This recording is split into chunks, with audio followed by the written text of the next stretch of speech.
तो आज मु करिछि सुपर टेस्टी चिंगुड़ी झोल। चिंगुड़ी जेतेबेले बनाउछन्ति ना चिंगुड़ी खाइबे कोन चिंगुड़ी झोल ही खाइबे। झोल एते टेस्ट घरे एई प्रोसेस रे बनातु तापरे कमेंट रे जणाइबे। नमस्कार कुक विथ मोछा चैनल को बहुत बहुत स्वागत।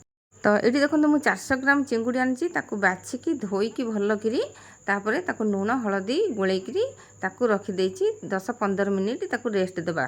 बिल्कुल भी सांगे सांग आम लुण हलदी गोलेकी भाजबानी। तो रेस्ट देला परे मुझे देखु प्यान रे तेल टिके देली सोरिष तेल निश्चय नेबे तापर चिंगुड़ी को पकेबा।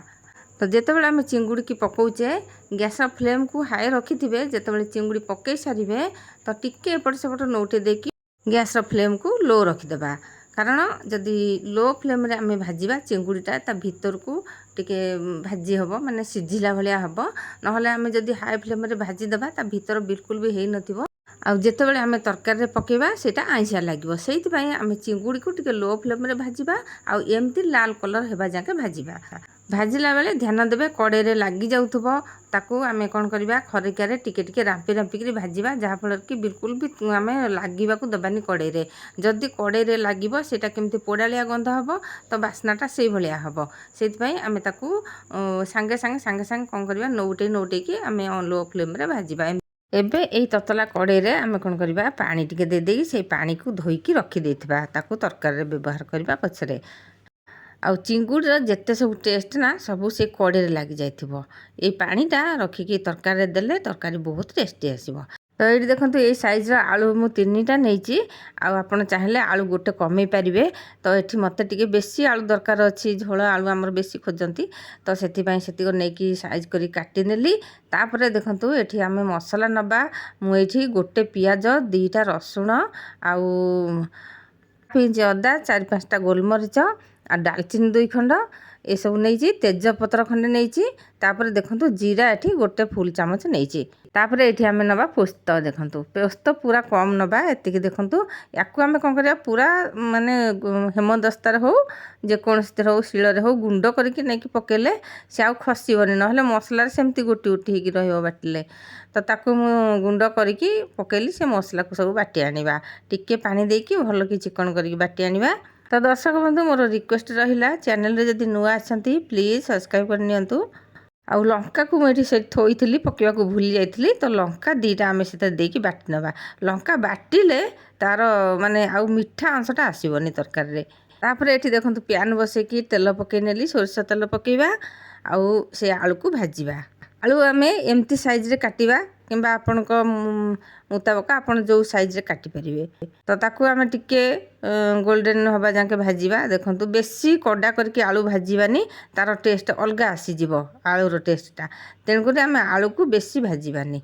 आउ टिके सोरिष तेल देकी 2 चामच 3 चामच पाखापाखि आमे कौन करवा जीरा टिके फुटेदेबा। तापर कटा पियाज गोटे पियाज काटिकी रखिली ताकू एमती देदेबा।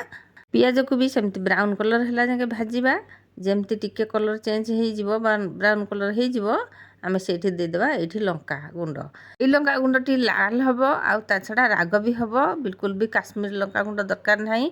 हलदी गोटे चामच छोट चामच रे देली फ्लेम को ये पूरा लो रखिथे ना जलीज तेल जिते लंका गुंड टी एमती लाल होपर आम ये मसला को देदेबा किंबा अल्प टिके पानी दे सारिकी मसला को दबा ताहले जाई हमर लंका गुंड पोड़बनी आउ मसला भी बढ़िया भाव में कषि हम। तो जिते मसला पकई सारिबा पुणी गैस फ्लेम को लो टू मीडियम रखिबा। आ एमती फाड़े बिलाती मुझे रखी काटिकी ताकू दे दूची आपण चाहिए बिलाती को भी से तेल रे आग भाजिकी रखिपारे। तो तापर ताकू देकी बिलाती जमती टिके सिझिला भलिया हो खरिकार माड़ी माड़ी देबे तापर जाइकी आमे पकेबा आलू। तो ये देखंतु बिलातीटा मसला पूरा सिझीगला 5 मिनिट पाखापाखि लगिला। तो आउ मसला को आम पूरा एमती घाटुवा ना तल लगिज स्वाद अनुजाई लुण देदेबा। झोल आउ आलू को देखिकी लुण देबे ता आपणकर केते रंधा होतबो से अनुसार लुण देबे। तापर टिके पानी देकी घोरै देबा तेल जमती ऊपर को उठिबो आउ मसला आलू देहरे जमती भेदिबो। बहुत टेस्टी थिला ए रेसिपीटी ए चिंगुड़ी झोल आपण माने निश्चय बनातु एमती। कहीं कहीं कौन करती ना से सोरिष देकी झोल कर दियंती किंतु सेमिति मते जमा पसंद नुह सोरिष दिया सी अलगा हम राई भलिया हम। तापर ए स्टेज रे जेतेबेले मसलाटी पूरा ହେଇଯିବ कषि ହେଇଯିବ देखिबे बास्ना आसीबो तापर तेल ऊपर को उठिबो सेति बेले आपण जानिबे जे मसला ହେଇगला जेतेबेले पानी देबे सेतेबेले टिके फ्लेम को बढ़ाई देबे पुणी लो टू मीडियम रखिबे एमिति करके मसला कषिबे नहले एकाथरकरे हाई रखिबेनी एकाथरे लो रखिबेनी ये मसलाटी पूरा पूरी सीझीगलानी आलू भी सीझी आसलानी जदि एमती ग्रेवी रखा चाहूँगी ताहले चिंगुड़ी को ये देदेवे तापरे ताकू टिके मसला एपट सेपट करके 3 मिनिट घोरई देकी पुणी बाहर करेंगे देखते एमती पूरा बहलिया बहलिया ग्रेवी होइतिबो आउ चिंगुड़ी भी भल लगिबो आउ मते एठी झोल दरकार तो मुझे चिंगुड़ी को देकी आउ टिके एपट सेपट करके नोटे देबी माने चिंगुड़ी सहित मसला जमती मिसिबो तो यही तरकारी तो किसी भी अधिक नहीं सबू जमती आम नॉर्मल रांधती घरे रंधा से भाया रंधा होती किंतु टेस्ट पूरा जबरदस्त झोल टिके पानिया हब किंतु टेस्ट पूरा जबरदस्त तो ये चिंगुड़ी को देकी मु घोरे नेली आ 2 मिनिट पर्यंत